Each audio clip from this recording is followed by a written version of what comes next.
Welcome back. As you know, I am Eli, the computer guy, here for your daily dose of the RARs. As we scream about the stupid stuff going on in the world of technology, I am here on location at American Underground in Durham, North Carolina. I'm teaching a class tonight for SiliconDojo.com, extending AI capabilities using REST APIs. These are free to the end user classes. If you're interested in coming to these classes, take a look at SiliconDojo.com to see what the schedule is. Do remember, free to the end user is not actually free. That's why I'm here screaming every day. If you want to help support the project, there's a donor box link down below. And with that, let's talk about Broadcom. Let's talk about Broadcom in ways that might be good. Do you trust Broadcom? Do you trust Broadcom? Does anybody trust Broadcom anymore? I don't know. But anyways, I do think this is an interesting story talking about AI architecture. So one of the things I've been talking about with AI architecture for a while now is that this is an immature tech stack. There's this idea that AI is now for some reason a mature tech stack and we know how to deploy it at scale.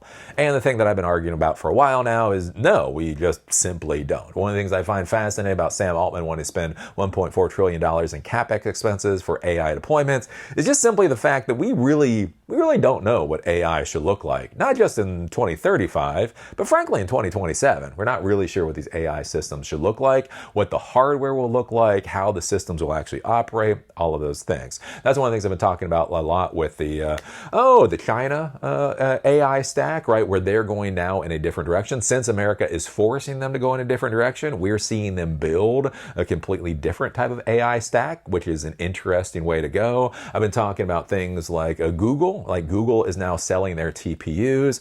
Meta has come out and said they're going to spend however much money on Google's TPUs instead of NVIDIA chips. And so that's one of those interesting things you start to realize is that we really don't know what AI architecture is going to look like in a couple of years. And as more and more players actually start diving into this competitive environment, we're starting to see new options pop up. And so that's where we talk about Broadcom now.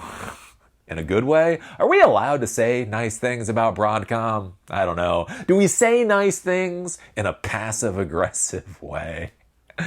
Anyways, but this is interesting. Broadcom's new Google chips could be 40% cheaper to run than NVIDIA's, analysts say. And so this is an interesting thing whenever you start deploying technology, right? Is there's the initial cost. There's the initial cost for the product, and then there's something called TCO, total cost of ownership. What is going to be the total cost of ownership over the lifetime of that particular product? This is one of the reasons that Linux has failed in normal corporate environment. Now, I'm not talking about infrastructure and web infrastructure and all that type of thing. But one of the reasons that Microsoft succeeded in the enterprise world is even though it cost $600 for a server license, even though it was $50 per cow, right? Client access license, for Active Directory, for MS SQL, for all the other stuff, right? Even when you add up all of that cost, the total cost of ownership for Microsoft systems was actually far less than the total cost of ownership for Linux systems. And you're like, well, that doesn't make sense. Linux is free.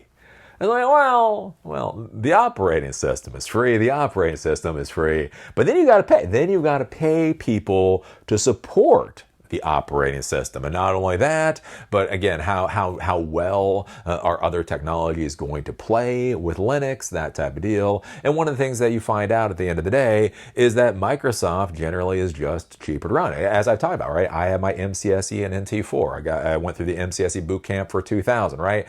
There are so many people nowadays that know the Microsoft environment. They know MMC snap-ins. They know basically how to administer a Windows server. And so you can put somebody in front of a Windows server and they'll know what to do. One of the issues you get to in the Linux world is so many of the solutions are these home-rolled solutions. So even if you know Linux, right? Even if you know Linux, you might not really understand the box. How the box is configured that you're sitting in front of, which can be a really big problem, right? Whereas Windows, right, you just sit down, and if you know Windows, you're good to go. And so that's one of the big things to be thinking about, especially when we start talking about artificial intelligence. One of the big questions to start asking ourselves is, what does the total cost of ownership start to look like once we start deploying these systems, right? And I think an interesting thing here is when you start talking about things like electricity. How much electricity are these systems going to be burning? And is it actually better to having lower performing systems that are far more, electricity efficient than perhaps NVIDIA is. And that's where Broadcom might actually become more successful in this particular way of competing. Broadcom is gaining momentum in the AI accelerator race thanks to Alphabet's Google's push to scale tensor processing units, computing across both internal systems and future external customers. IRA noted Google's growing reliance on its homegrown TPUs as a powerful tailwind for Broadcom, the key silicon design partner behind the chips, after Google trained Gemini 3 entirely on TPUs. I do think this is kind of a watershed moment. The fact that their Gemini 3 model, that apparently, from what I've been informed, is a very good model, was entirely trained on TPUs and signaled plans to rent them out to external customers. The analysts analyzed how the latest TPU v7 stacks up against NVIDIA's new Blackwell Ultra graphics processing units and refreshed Broadcom's revenue model tied to TPU shipments and pricing. He expects Broadcom's TPU business to accelerate meaningfully. The current TPU average selling price of roughly $5,000 to $6,000, an estimated 2 million units in calendar year 2025, could grow to $12,000 to $15,000 a piece and more than 3 million units in 2026. So the idea is they're selling 2 million units in 2025 for between $5,000 to $6,000. They think that'll go up to $12,000 to $15,000 per unit and go up to 3 million units.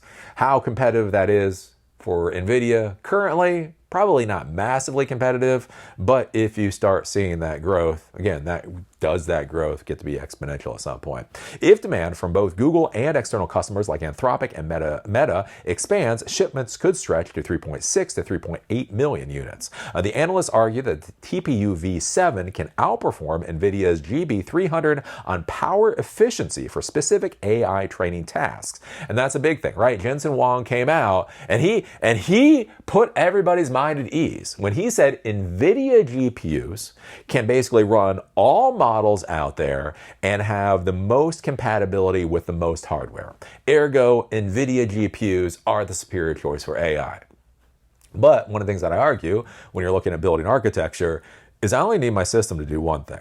When you buy servers in the real world, the idea is you're going to buy that server, you're going to configure it to do something, and then it's going to do that for its life, right? This whole thing where people at home have computers and they just are constantly reinstalling operating systems and doing all kinds of configurations, that doesn't happen in the corporate world. Right? You want to rack your server, you want to turn that server on, and then you don't want to touch that fucker until you have to turn it off 5 years from now, right? And so one of the interesting things to be thinking about is Jensen Huang is coming out saying, we have the most compatibility, but when you're deploying systems, you don't care about the most compatibility. I care, will this thing do the one thing I want it to do in the most efficient fashion at most cost effectively? And so that's the interesting thing with these deploying of TPU systems is, yeah, the TPU systems might do one thing, but they do it well, and they do it with energy efficiency, and they're rather inexpensive. That beats the Swiss Army knife of NVIDIA every day of the week. You think about nowadays, how many people actually own Swiss Army knives anymore? When I was a kid, real men owned Swiss Army knives. And you had your Swiss Army knife, and that would show you how successful the man was. When he pulled out his Swiss Army knife and how thick it was, like, oh, you're so successful, you have a magnifying glass on your Swiss Army knife, right? They'd have like 500 different options. And now you look at it, and most men, if they have a knife, they just have a knife. They just have a knife. They pull out their knife, they'll freak, and they're like, why? Because the reality is most of us did not need to have a magnifying glass in our pocket. We did not need to have scissors in our pocket. We did not need to have a Phillips head screwdriver and everything else in our pocket. What do we need? We need a knife. So now, how many people actually own Swiss Army knives? Think about this, right? When I was a kid, everybody owned Swiss Army knives. Now, you may not even know what a Swiss Army knife is, right? And so that's kind of like the NVIDIA thing. Like the NVIDIA is, and again, no snark, they are the Swiss Army knife of AI. Do you need a Swiss Army knife, or do you just need a sharp knife? Right.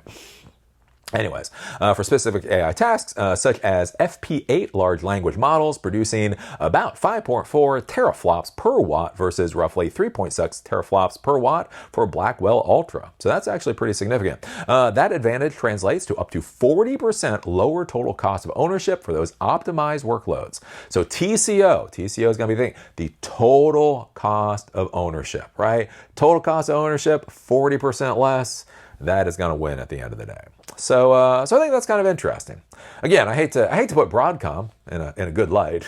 They should never be in a good light. But this is kind of an interesting idea with them going out there and manufacturing these TPUs and seeing where this goes with the AI arms race. Will TPUs, will these A6 chips actually win at the end of the day? Again, as more and more investment goes into it. So what do you think about this? What do you think about Broadcom? When I say nice things about Broadcom, does it make you want to scream? Are you like, God fucking damn it, you should never say anything nice about Broadcom? I don't know. What do you think about nice things being said about Broadcom? What do you think about TPUs and ASICs? What do you think about NVIDIA? NVIDIA being on the top of the hill. They are the world-class Swiss Army knife in an age where we just need steak knives. We just need steak knives. That's the thing. Like, if all you need to do is cut your steak, you don't need a magnifying glass to do it. A steak knife, a bladed knife is better than a fucking Swiss Army knife when you want to eat your steak. I don't know. What do you think about that? Put your thoughts down below. If you like these videos, give us a thumbs up. If you hate these videos, give us a thumbs down. Call me amazing. Call me a dumbass. Just be a real Lutnick and put a strong American comment down there. I am on location here at American Undergrad in Durham, North Carolina. I'm teaching a class on extending AI capabilities with REST APIs tonight. We're doing more classes coming down the pike. If you're interested, these are free to the end user hands-on classes here in Durham. Take a look at silicondojo.com to see what our current schedule is. Free to the end user is not actually free. That's why I'm screaming every day so I can get some of that dirty YouTube money. If you'd like to help support the project, there's a donor box link down below. And with that, see y'all later.